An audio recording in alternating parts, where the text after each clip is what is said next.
Bienvenidos y todos esta tarde a su episodio del programa Procesado con Emilio. Hoy tenemos un gran invitado, humorista, muy querido, comunicador, nuestro amigo y hermano Félix Tejada, alias y cariñosamente Ñonguito, está por acá.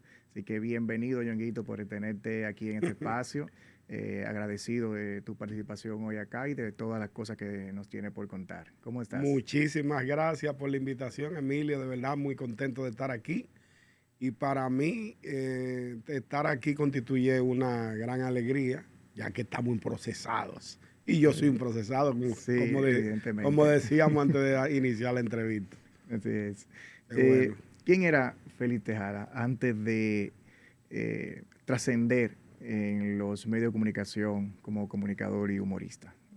Bueno, yo vengo de la industria del calzado. Yo me formé desde muy temprana edad, como de los 18, 17 años, en la industria del calzado. Yo empecé trabajando, gracias a mi tío Pablo, que me hizo la diligencia de trabajar en la empresa Celso Pérez Sepora, ya no está, nada más queda, creo que el almacén. Era una empresa de venta de calzado, vendían tenis, Paseo, Siete Vidas y Campeón. Tú eras un niño cuando surgieron esas Cuando marcas. vine a ver... Cuando era, tú te acuerdas.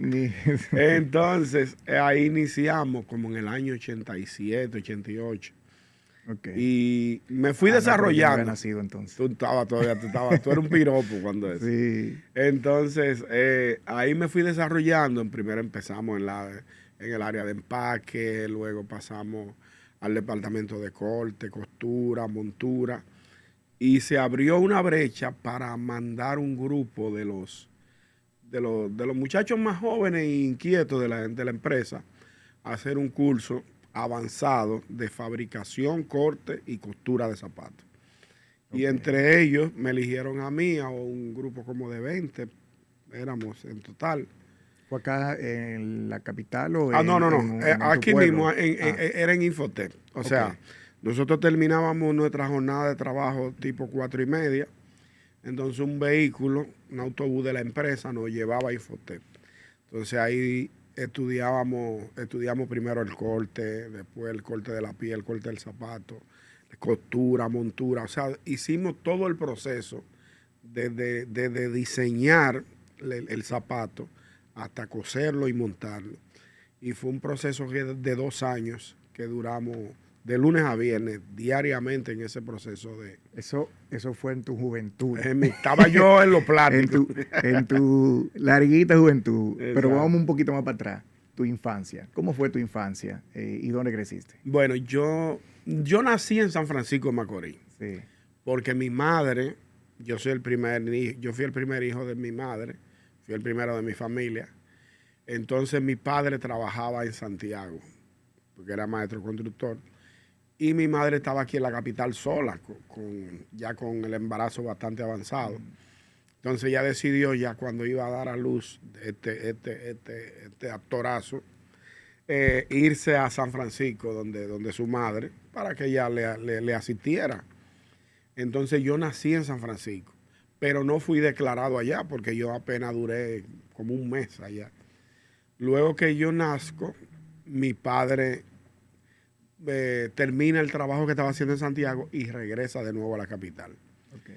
Entonces aquí es donde me declaran y yo me crío en Villaconsuelo, que ha sido el barrio donde yo me crié, me formé, estudié y todo. Villacón. Entonces ahí nacieron mis 2 hermanos, mi segundo hermano, que es Rudy, le decimos Jun, y mi hermana más pequeña, Vivi. Y entonces nos criamos los 3 en Villaconsuelo. Ahí cursamos la primaria en el Colegio Padre Poveda, los 3 estábamos juntos. Ahí conocí a mi compadre 3 veces, Aquiles Correa. Okay. Desde ese entonces, porque Correa estaba en el curso con mi hermano menor, que me sigue. Entonces, desde ahí viene la relación amistosa de Correa y yo. Entonces, luego pasamos al liceo. Ellos estaban en el Liceo de Estados Unidos y yo estaba en el Liceo Paraguay. Y en ese interín nos íbamos todos los días juntos caminando, toda la Doctor Delgado, íbamos haciendo cuentos, maroteando mango, guayaba, porque la capital no estaba tan poblada como ahora. Eso fue en los años 70. Y entonces había mucha mata de mango, de guayaba. ¿En qué momento tú entendiste que tenías ese don del humor? ¿Venía ya desde tu niñez, infancia, tenías ese don de hacer reír a la gente con facilidad? ¿Sabías que podías ejercerlo y que ibas a tener éxito ejerciendo? ¿Cómo fue tu llegada entonces ya al escenario humorístico? Si fue por accidente, porque tú buscaste eso. A ver, cuéntame. Mira, cuando yo siempre supe que tenía condiciones para el humor. Ahora, yo lo que nunca pensé que iba a llegar a desarrollarlo como lo he desarrollado. Porque tú sabes que cuando tú estás en el colegio, tú te conviertes en el bufón del curso, que es el que hace los chistes, que es el que hace los cuentos, que es el que imita. Yo imitaba voces, cantaba y todo lo demás. Y la gente ya veía en mí esa parte humorística y yo lo desarrollaba, pero sin ninguna idea de que esto podría materializarse. Entonces, cuando entonces llegamos a la adolescencia, pues en Villaconsuelo hay un club que se llama Doctor Rafael Varia, que de hecho es un club desarrollado que tiene un equipo de béisbol, de basquetbol profesional, que han ganado torneos y demás. Pero en ese momento no estaba techado, era al aire libre y se hacían torneos de basquetbol. Pero yo nunca fui bueno en basquetbol. Entonces yo lo que iba era a dar cuerda y a relajar. Okay. Y hacer chistes desde la grada. Entonces desde ahí, Correa y yo, que coincidíamos, él jugaba él jugaba con mi hermano. Y yo me mantenía en la grada haciendo cuentos y relajando. Tú no metes ni un coco. Y haciendo chistes y cantando. Y de ahí viene mi inquietud. En ese interín se crea un grupo de poesía coreada. Eso se usaba mucho. La poesía coreada, que son, por ejemplo, un grupo de 5 o 6 personas, hombre y mujer, o jóvenes. Hacíamos, por ejemplo, poesía de Duarte, de Mella, de Luperón, de la Independencia, y así sucesivamente. Entonces, ahí ya yo empecé como a desarrollar la parte, la parte humorística y el arte. Pero luego que inicié ya los trabajos ya a nivel profesional o a nivel informal, en Celso Pérez los viernes se hacía una reunión para celebrar quien cumplía años. Se hacía una recoleta y nos íbamos al comedor de la empresa, que era bastante grande. Ahí le partíamos un bizcocho y empezábamos a cantar y a hacer cuentos. Llevaban un radio y ahí yo empezaba a hacer cuentos y a improvisar cosas. De forma gratuita. De forma gratuita. Y a darle cuerda y a imitar voces, a imitar las voces del jefe mío, de una señora muy jocosa, llamada Carmen Yepe, que gracias a Dios todavía vive. Pero a pesar de eso, ¿era tu sueño serlo o tú soñabas con otra cosa a pesar de haber tenido ese don? No, yo soñaba, como ya yo vivía o tenía la experiencia o trabajaba en el área de zapatos, yo estaba muy enamorado de mi trabajo como zapatero, como diríamos.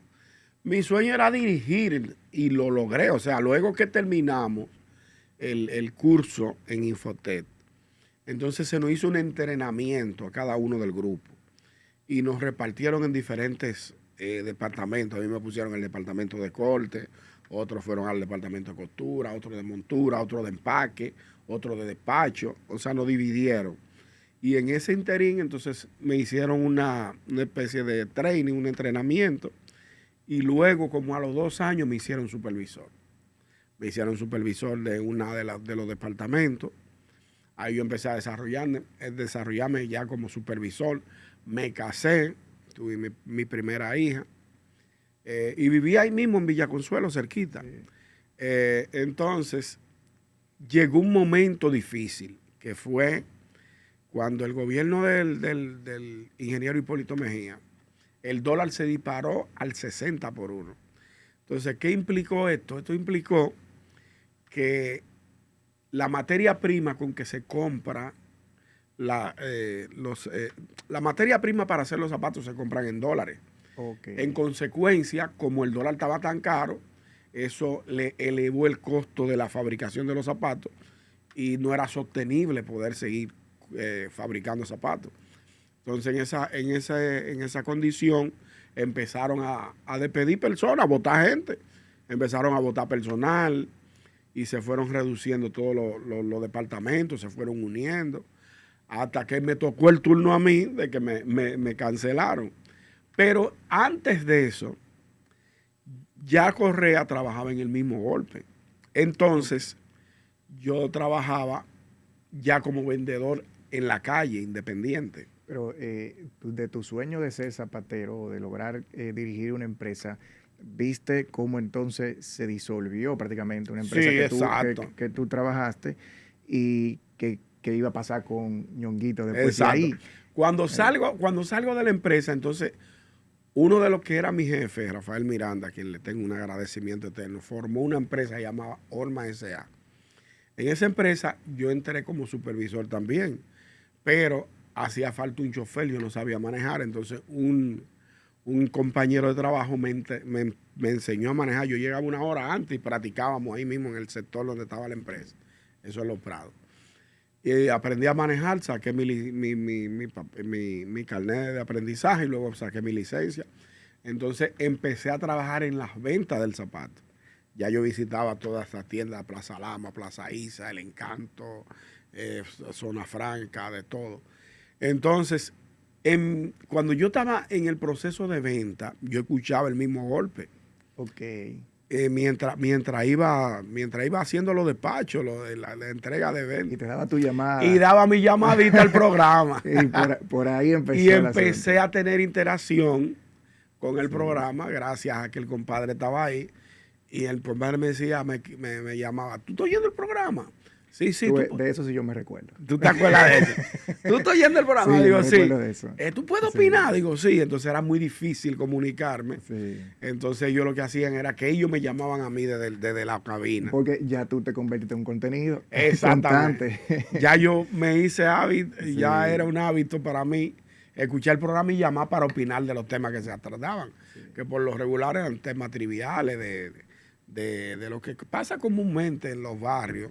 ¿Fue el mismo golpe ese primer trabajo? Ese fue el primer. Entonces, ahí es cuando luego también la empresa donde yo trabajaba empezó a tener dificultades con el asunto de los precios, de los costos de la materia prima, y también se redujo el personal.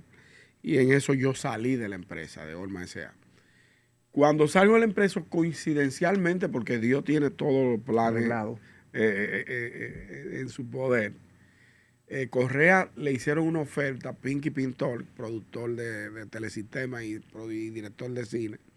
Tenía un proyecto de la película Santi Panky, donde iba a estar Boca de Piano, Pachulí y Correa. Entonces Correa ya estaba en los ensayos de la película. Iba a ausentarse por alrededor de un mes porque la película se iba a rodar en Punta Cana, o se rodó en Punta Cana.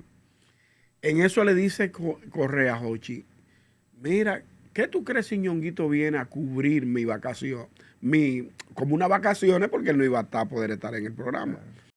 El día que yo tuve mi accidente, yo iba camino hacia la casa de mi primo. Yo levanté la bicicleta y me caí. Fui a donde Jeffrey y él me llevó a mi casa. Y yo lo vi que llegó el muchacho en una bicicleta con ella de mano. Y yo le dije, ¿qué te pasó? Y me dijo que me caí. Y mi reacción fue llamar al 911. Cuando Jeffrey llamó al 911, ellos vinieron y me montaron en la camilla. Después me trasladaron al hospital. Yo me siento satisfecho porque llegaron rápido para llegar aquí, que la distancia medio lejos. Llegaron rápido. Sistema Nacional de Atención a Emergencias y Seguridad 911. Unidos, salvando vidas. Y Corral, y Jochi le dijo, pero maravilloso, dile que venga, dame el número. Entonces Corral le da pero Corral no me pidió, o sea, Corral fue tan noble que él no me consultó. Él dijo, mira, por ahí está Ñonguito que no está trabajando, ¿qué tú crees si él viene a cubrirme en lo que yo estoy para bávaro? Y Jochi dijo, no hay problema. Y Jochi me llamó, me dijo, Ñongo, Jochi, ¿cómo tú estás? ¿Todo bien? Mira, como Corral no va a estar aquí, a ver si tú puedes venir al programa. Yo le dije, sí, está bien. Eso fue un viernes en la mañana. Yo le digo a mi esposa, ahí está Jochi llamándome para ir para el programa. ¿Qué tú crees? Dice ella, pero ve. Dice, no, es que yo estoy asustado, porque es que no es lo mismo.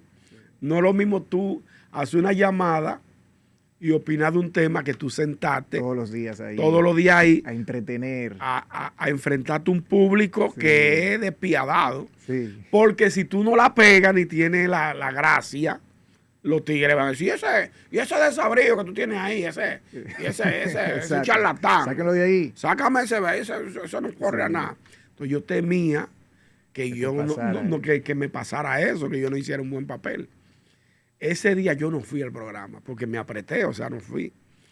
Y cuando eso, habían la famosa correo de voz. Ajá. Jochi me llama al día siguiente y me dice, Ñongo, me dejaste esperando, te espero el lunes, ya tú sabes. Y me dejó esa nota. Y yo vuelvo y le digo a mi esposa, bueno, Jochi volví y me llamo. Dice, pero ¿y cuál es el problema? Pero ve, se cuenta es que yo estoy asustado porque yo no creo que yo dé para eso. Le digo, ¿qué? Yo tenía mis temores con el asunto de la televisión, de la radio. Pero me llené de valor, pues ya no tenía Claro, opción. Claro. Y ese lunes me bañé temprano y me fui a la emisora. Cuando me fui a la emisora, en el lobby, ahí estaba Jochi, estaban los demás integrantes del programa. Y él siempre hacía como una especie de tertulia antes de empezar el programa, hablando de lo que había pasado en el día, de la huelga, de los choferes, Muy de moda en ese momento. Exacto, en esa época, y los tapones que estaban Sí. haciendo los túneles de la 27 y lo Sí, elevado sí. y la vaina, había muchos tapones, muchos problemas. Y entonces ahí ellos hacían como una tertulia antes de empezar el programa. Y cuando ellos terminaron, yo todo eso, yo estoy ahí sentado callado, pero asustado que estoy, apretado. Sí. Cuando termina la tertulia, que ya vamos a entrar a la cabina de radio, él se queda un poquito atrás y me dice, oye, yo sé que tú estás un poquito nervioso, pero tranquilo. Yo te voy a preguntar cosas de las que tú sabes, cosas que tú manejas, así que tú me respondes a mí, olvídate de que te tengo escuchando en radio. Y entonces eso me dio un voto de confianza. Y ya yo iba con otro, Un poco más de seguridad. un poco más de seguridad, aunque asustado, Sí. nervioso, pero con un poquito más de seguridad. Y en efecto, cuando nos sentamos, que el Pochi puso el primer tema, lo recuerdo como ahora, estaba hablando de los colmadones y las mujeres que van a tomar cerveza a los colmadones, a bailar bachata. O sea, era un tema que era de dominio mío. Porque es algo que yo Te vivía. criaste ahí. Yo, exacto, me la puso huevito, para fácil, batearla. sí. Me la puso para quilear. Era un tema que yo dominaba, entonces ahí empezó el tema y empezó a yo opinar y la gente a llamar. Entonces, la voz de Correa y la mía tenían como cierta similitud. Sí. Entonces la gente dice, ¿quién es ese que está ahí, que se parece a Correa? Ah, ese Ñonguito. Pero no decían más nada malo de mí. Pasó ese día, cuando terminó el programa, Jochi me dijo, tú ves, todo pasó normal, no pasó nada.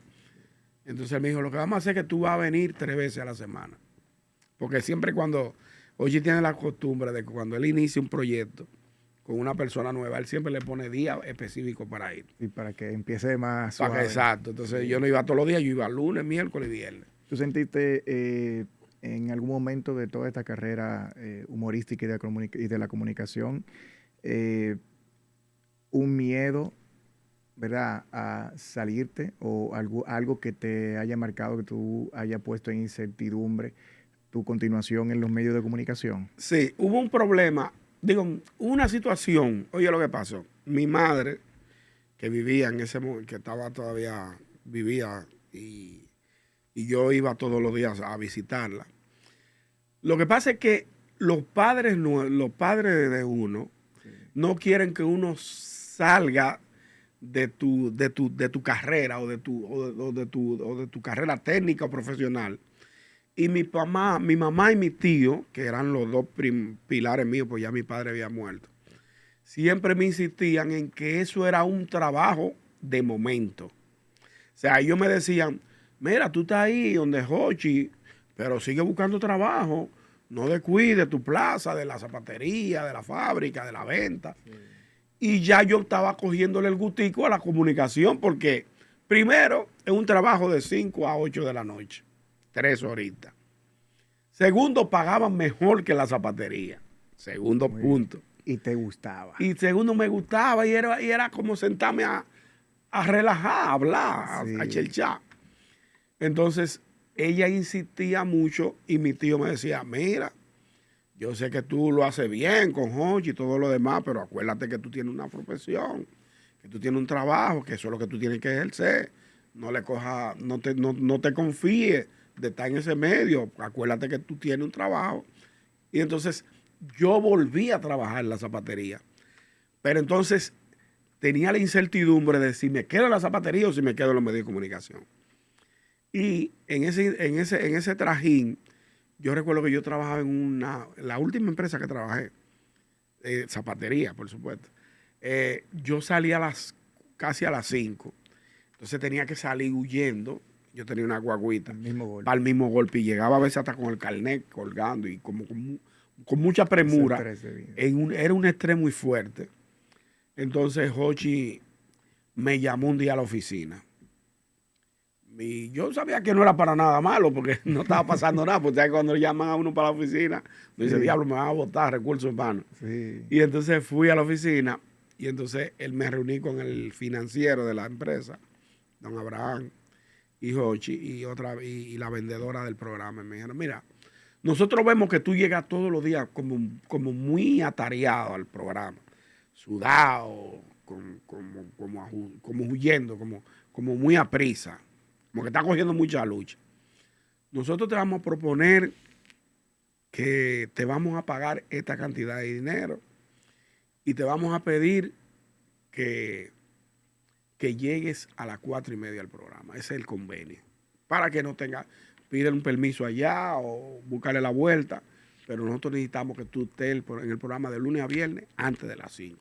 Digo, pues no hay problema.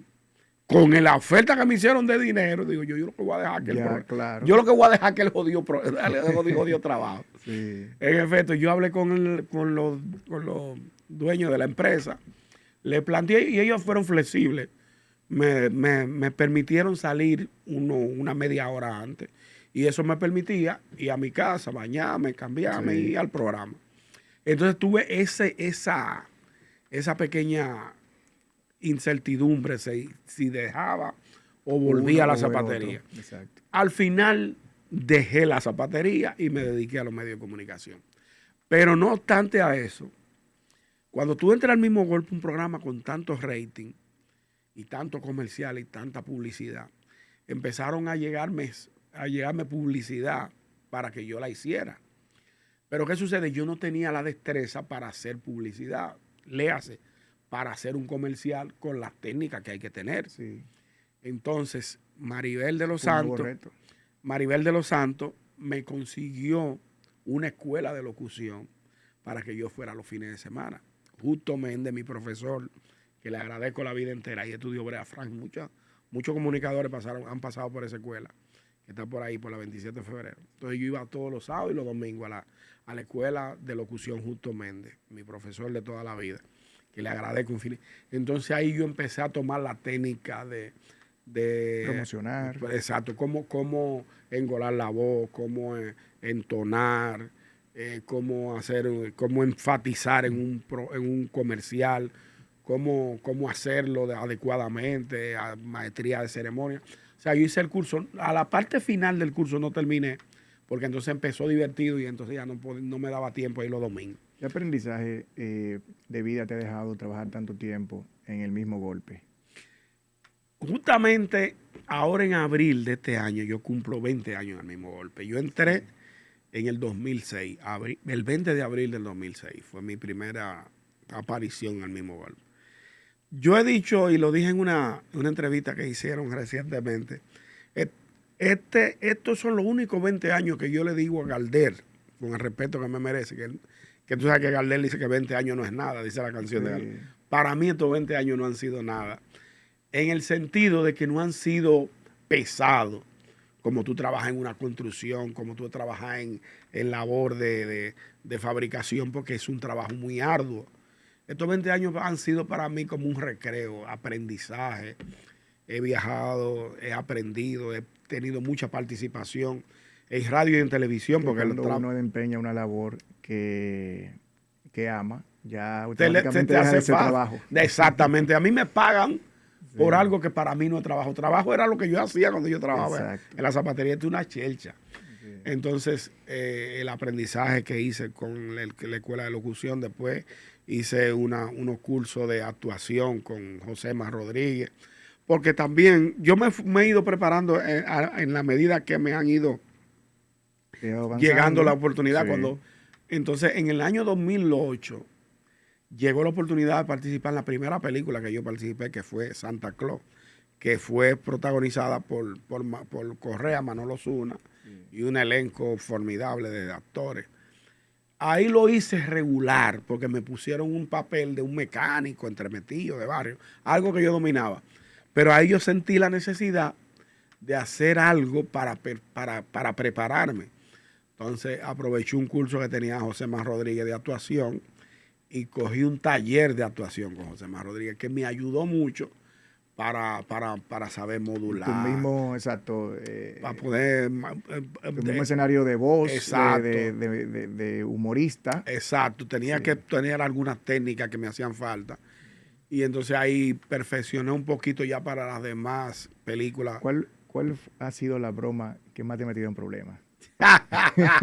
Esa es controversial. Esa es buena. Oye, lo que me pasó a mí. Cuando yo empecé en el programa, yo no conocía ahora ya yo conozco todo el mundo del medio. Sí. Entonces, hay una señora que se llama Magali Febles, que es la encargada de Miss Universo, de la organización, de organizar el certamen de Miss Universo en el país.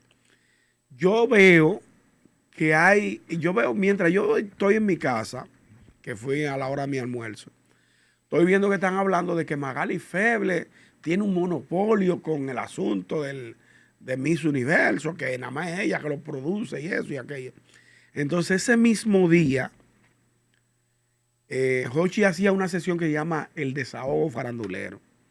El desahogo farandulero consiste en que tú haces una especie de denuncia de algo que está pasando. Ahí está el Pachá que dijo tal vaina, que dijo que besó a Fernandito. Vaina. Eso es una forma de tú quejarte en la parte artística. Sí. Entonces Jochi pregunta, ¿tú desahogo farandulero? Para el Pachá, para Michael Miguel, para fulano, para Quinito, O sea, mencionaba muchísimo diversas personas del medio. Entonces cuando me dice, yo levanto la mano y me dice, ¿tú desahogo farandulero, ñongo? Digo, para Magali Febles. ¿Pero y por qué? Porque ella tiene un monopolio en el certamen de Miss Universo. Y dice Jochi, pues aprovecha y dice lo que ya está al lado tuyo. No sabía que estaba Yo no sabía que era ella. Ay, Dios mío. Yo dije, tierra, trágame. Digo, usted sabe que lo mío es relajo. Y me le reí, pero yo me estaba cayendo muerto. Y empezar la gente ahí a amar y a reírse. Ese ha sido de los eventos más vergonzosos que a mí me ha pasado. Pero yo le saqué la vuelta y como uno lo hacía de manera humorística, poniendo una denuncia rígida, como yo decía. Señores, lo estaba haciendo consciente porque la tenía ahí al lado. Exacto. Pero yo no sabía que era ella. Wow. Yo la veía ahí, pero yo no la conocía. Yo nada más conocía el nombre. Y así han ocurrido cosas. Una situación muy difícil. Cuando nosotros fuimos por primera vez en el 2007 a Nueva York a transmitir el programa de allá, que fuimos de los primeros programas que se transmitieron fuera, nosotros del mismo golpe, humildemente, Correa llegó primero que yo, porque él tenía visa, y nosotros nos solicitaron la visa, y yo llegué como unos 3 días luego. Y cuando llegué, en lugar de un hotel, teníamos un apartamento con varias habitaciones. Y Correa está en la sala, en pantaloncillo, cuando yo llego con la maleta. Y había una cama, un sofá cama de eso. Sí. Y me dice, compadre, vamos a acostarnos aquí. Digo, no, usted tiene 3 días que acostar, hace mucho frío. Y yo no quiero que lo traicione un instinto dudoso. Y la gente se ríe mucho con esa cosa porque Raulito, el pobre, se le quedaba la llave. Hubo un problema con una llave que se quedó abierta y se llenó el apartamento. Eso fue un viaje de calamidad y vaina. Entonces hace un frío del carajo en Nueva York en esa época. ¿Cómo tú manejas o has manejado la crítica a lo largo de tu carrera humorística? Tú sabes que yo lo único que me he molestado en términos de crítica han sido por las redes sociales. Porque, por ejemplo, Nosotros hacemos un trabajo de promoción. Cualquiera. Sí, no, exacto. Las redes no perdonan. Las redes nos perdonan porque la gente en las redes sociales se toma el permiso de abochornarte, de decir lo que le da la gana o de comentarte cualquier cosa. Por ejemplo, tú pones una foto. Evita familiar, crear basureros tu improvisados. hijo, Estos son familia. grandes focos del mosquito del dengue. Cuida tu hogar y tus vecinos. Es hora de accionar. Ganémosle al dengue. O sea, la gente se toma el atrevimiento de comentar. Entonces, ¿qué sucedió? Yo tenía una promoción que la hice por alrededor de 8 años en el programa y en las redes sociales, que era el Ron Macorís, que le llegué nuestro saludo a mi gente El famoso. a los Ron Macorís, que teníamos, ya hacía la promoción en televisión, en radio, donde quiera, y en mis redes.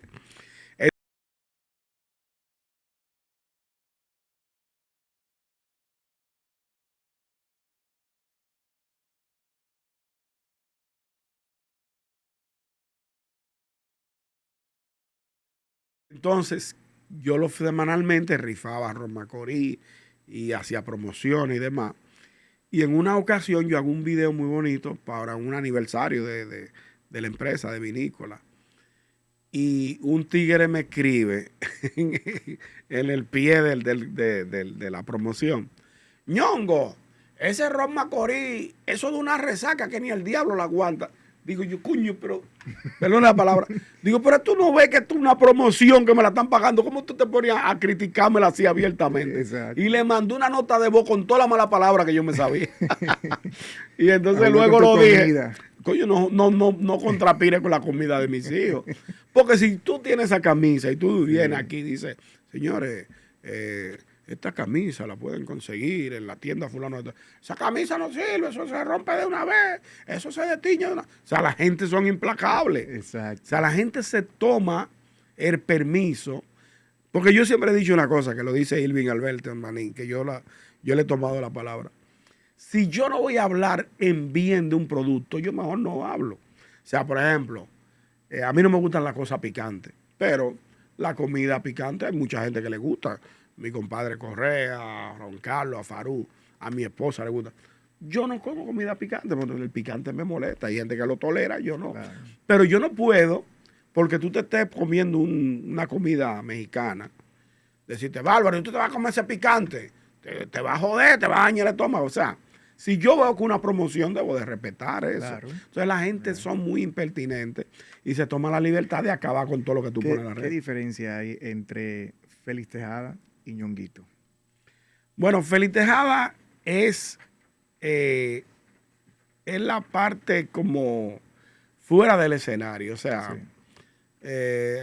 Félix Tejada no es artista, no es humorista, no es comediante, no es actor. Yo soy el papá de mis 4 hijos. Tengo 2 hijos con mi primer matrimonio, Elaine y Nicole, y tengo 2 hijas con mi actual esposa, Manuel y Fernanda. Entonces, Félix Tejeda es el cuidador, el protector de mi familia. Yo velo porque en mi casa no falte nada, porque mis hijos se eduquen bien, se formen. Lo llevo a la natación, lo llevo al inglés, lo llevo al ballet. Yo siempre estoy presente en todo. Los sábados que le toca natación, a veces yo no me quiero levantar de esa cama, pero yo sé que los muchachos cuando están en fiebre, Exacto. papi, vámonos ahí, y preparan el bulto y la chapaleta y todo. ¿Tú sientes, Pero yo siempre he estado presente en todas las sientes actividades. que el humor ha sido una forma de sanar cosas personales? En cierto modo sí, porque yo perdí a mi padre muy joven. Mi padre murió de 52 años y yo apenas tenía como 14, 13 años. Y la pérdida de mi padre fue muy doloroso para mí porque mi mamá tuvo que salir a trabajar, mi hermana y todos nosotros, mi hermana cocinaba, nosotros le llevábamos la comida a mi mamá, la empresa donde ella trabajaba, de ahí nos íbamos al colegio, al liceo, volvíamos se nos hizo una vida muy fuerte. Tuvimos que tomar responsabilidades a muy temprana edad. Así es. Por el hecho de que no estaba nuestro padre y teníamos que producir, porque no podíamos dejarle toda la carga económica a nuestra madre. Entonces yo ahí empecé a trabajar en talleres de banitería, que había cerca de mi casa, de herrería, mi hermano también. Mi hermana fue la que nunca trabajó, pues se quedó haciendo los quehaceres del hogar. Pero eso no hizo como forjarnos en materia laboral más temprano que un niño normal. Perdón, yo tuve que dejar de jugar pelota, vitilla y basquetbol, porque tuve que dedicarme a trabajar y a estudiar. Porque la pérdida de mi padre ya eso lo cambió todo. Totalmente. Lo cambió todo. Entonces, a través del humor donde tú... A través del humor es donde yo desahogo como esa ausencia de mi papá. Muy bien, muy bien. ¿Y qué lecciones de vida te ha enseñado esta fama de ser Ñonguito, el gran humorista y reconocido? Tú sabes que yo siempre cuento fuera del aire que al principio, cuando tú no conoces los medios, o cuando tú no eres conocido, tú tienes un círculo de amigos. Cuando ya tú empiezas a darte a conocer en los medios, entonces la gente te conoce y te identifica. Y la gente te habla como que te conoce de mucho tiempo. Pero es porque me oyen en la radio hacer las anécdotas de todo lo que yo he pasado. Que normalmente nos identificamos. Entonces ustedes se identifican Sí. con el personaje y dicen, Sí. viejo Ñongui, dime de la chiva, y el Corolita, ¿y qué del bebé Ñongui? Pues yo le digo bebé Ñongui a mi hijo. Sí. Y la bella Fer. O sea, ellos me preguntan por mi familia como si nos conociéramos. Sí. Al principio para mí eso era como un poquito difícil manejar. Pues yo decía, ¿cómo una gente que no me conoce me aborda así en la calle? Pero con el tiempo tú te vas adaptando y ya ahora yo estoy en un supermercado, viejo Ñongo, dime de Hochi. No, ahí está, que yo qué. Y bebé Ñongo, y digo, ahí está en la natación, comiéndose la nevera. Y la bella, y la rubia, dime de la rubia. Siente digo, que o sea, ya yo, de familia. Exacto, ya a mí se me hace cómodo hablar con la persona, Sí. aunque no lo conozca. Así es. Por la cotidianidad de vernos todos los días.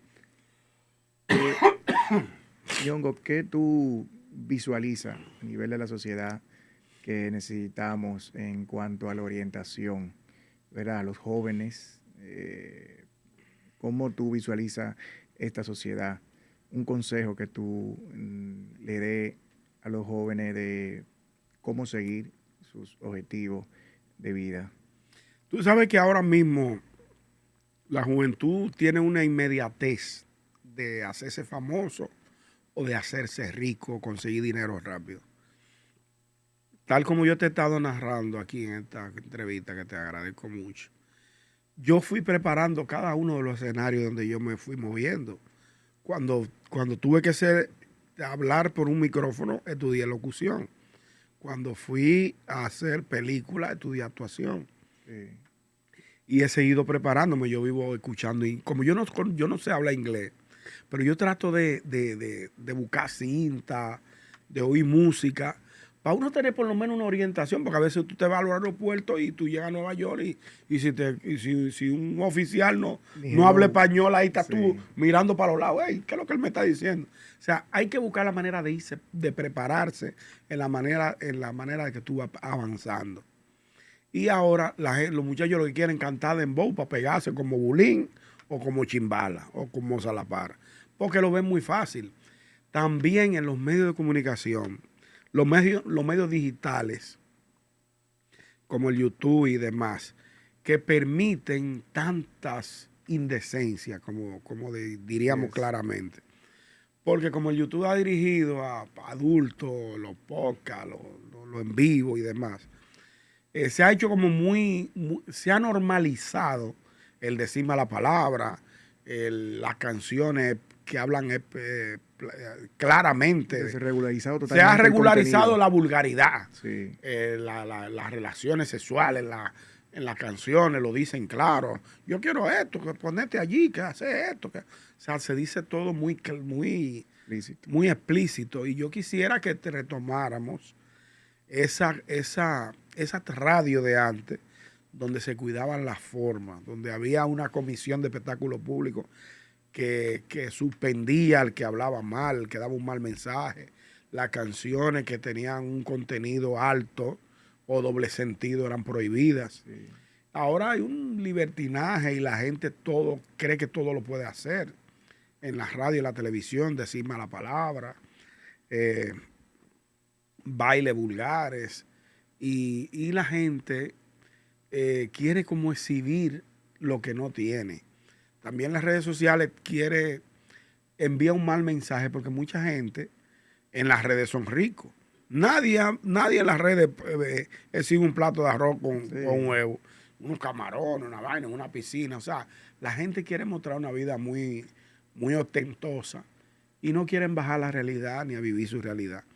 Hay que abogar porque las autoridades pongan mano fuerte contra contenido de valor. Un contenido más de valor. Que no haya tanta vulgaridad en la radio, en la televisión, en los medios digitales.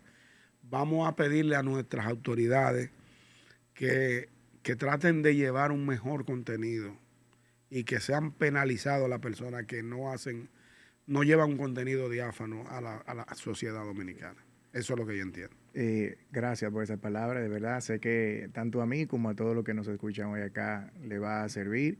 Gracias por tu participación acá hoy, Ñonguito, ¿verdad? Ha sido muy dinámica, muy entretenida. Fíjate que casi nunca no te interrumpí. Te escuché porque de verdad hay mucho que aprender. Ay, qué bueno. Y nada, eso también lo escucharon todos los que pudieron o tienen la oportunidad de verte. Espero que tomen buenas cosas acá de tu lección de vida, de tu crecimiento profesional y personal.